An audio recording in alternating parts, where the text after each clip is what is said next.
Terima kasih pemirsa, Anda masih bersama kami di Seputar Bali. Sejumlah masyarakat menilai pemerintah lambat dan mengabaikan keselamatan warganya terkait dengan bencana ambruknya Jembatan Kuning di Nusa Lembongan.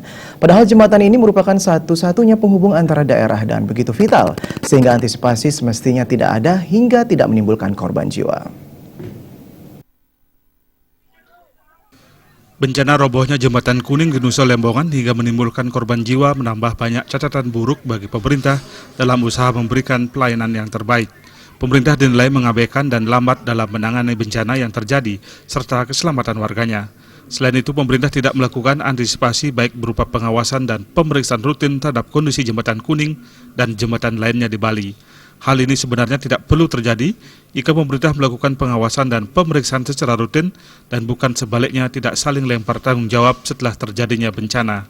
Begitu pula dengan para wakil rakyat yang selama ini diberikan kepercayaan untuk menyuarakan persoalan di daerah, dinilai tidak memiliki empati terhadap nasib warganya.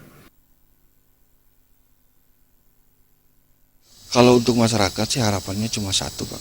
Bagaimana jembatan itu segera diatasi agar akses dari Cendingan menuju Lembongan itu segera, karena faktor ekonomi itu, pariwisata itu sangat menentukan di jembatan itu.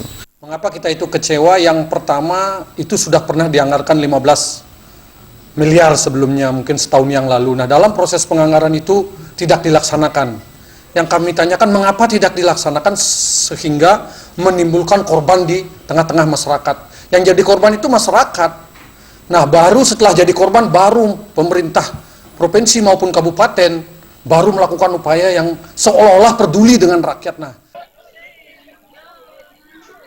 Keduanya berharap pemerintah memiliki rasa malu dan belajar dari kejadian ini sehingga kejadian serupa tidak terulang terlebih menimbulkan korban jiwa. Terima aja dan Ria sebalik.